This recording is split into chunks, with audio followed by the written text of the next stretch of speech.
कधी डोंगरावर तर कधी समुद्रकिनारी भटकंती करणारा उमदा हर्षद भोळे सर्वांचा निरोप घेऊन कायमचा दूर गेलाय। माथेरानजवळील पेप किल्ल्यावर मित्रांसोबत ट्रेकिंगला गेलेल्या हर्षदच्या डोक्यात घरंगळत आलेला दगड कोसळला। त्याला वाचवण्यासाठी त्याचा भाऊ प्रणय आणि अन्य एक मित्र धावले, त्यात तेही जखमी झाले। हर्षदला तातडीनं नेरळच्या रुग्णालयात दाखल करण्यात आलं, पण उपचारादरम्यान त्याचा मृत्यू झाला। वगैरे आम्ही एकत्रच जायचो, पण यावेळेला तो सांगूनच नाही गेला आम्हाला। आम्हाला असं वाटलं पण नव्हतं की हा पिकनिकला जाणार आहे, आम्हाला माहिती पण नव्हतं। आम्हाला न सांगता गेला तो डायरेक्ट गेलाच तो, आम्हाला भेटला पण नहीं काय नहीं। कभी कुछ अगर हेल्प करेगा तो उसके लिए भी ना नहीं बोला, सबके लिए हेल्प करता था।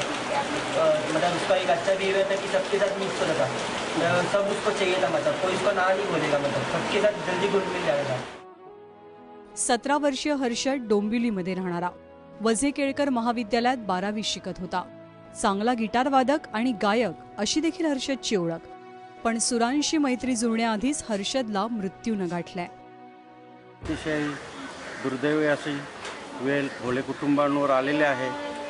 हर्षद ही काना सदन इमारत ही गेली 21-22 वर्षे आम्ही इलेक्शन लढतो कल्याण डोंबिवली महानगरपालिकेच्या वतीनं, आणि आमच्याच प्रभागात असल्यामुळे आम्ही चांगल्या प्रकारे सर्व नागरिकांना ओळखतो। हर्षद हा चांगला गिटारिस्ट आणि सिंगरसुद्धा होता, तो शिकत होता, चांगल्या संगीताची त्याला खूप आवड होती। तर तिकडे रायगड किल्ल्यावर ट्रेकिंगला गेलेल्या अजय प्रताप सिंग यांच्यावरही असाच दुर्दैवी प्रसंग बेतला। पुण्यातील एका कंपनीत IT इंजिनियर असलेले अजय प्रताप सिंग आपल्या 16 सहकाऱ्यांसोबत शनिवारी पहाटे किल्ले रायगडावर ट्रेकिंगसाठी गेले, पण गड उतरत असताना रात्री 8:30च्या दरम्यान कड्यावरनं सुटलेला एक दगड थेट अजय प्रताप सिंग यांच्या पाठीवर आदळला, ज्यात त्यांचा मृत्यू झालाय।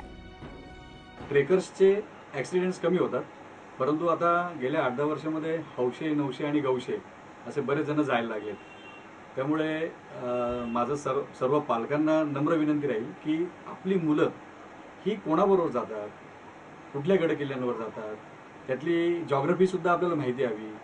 ज्याच्याबरोबर आपण पाठवतोय त्याला त्यातलं किती नॉलेज आहे, ती संस्था किंवा ती व्यक्ती अधिकृत की अनधिकृत, त्याला त्याचा त्या क्षेत्रातला किती अनुभव आहे, हे त्या पालकांनी जरा विचारलं पाहिजे।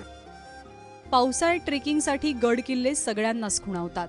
आपणही अगदी मोठ्या हौसेनं ट्रेकिंगच्या मोहिमेवर जातो, पण शेवाळलेले दगड, निसरड्या वाटा, चिखल यातून ट्रेकिंग करणं जीवावर बेतू शकतं। त्यामुळे तुम्ही देखील पावसाळ्यात ट्रेकिंगला जात असाल तर अति धाडस करू नका, कारण ट्रेकिंगची संधी पुन्हा मिळू शकते, पण आयुष्य नाही। आशिष घरत आणि सुहास रेडेकरसह ब्युरो रिपोर्ट, ABP माझा, रायगड।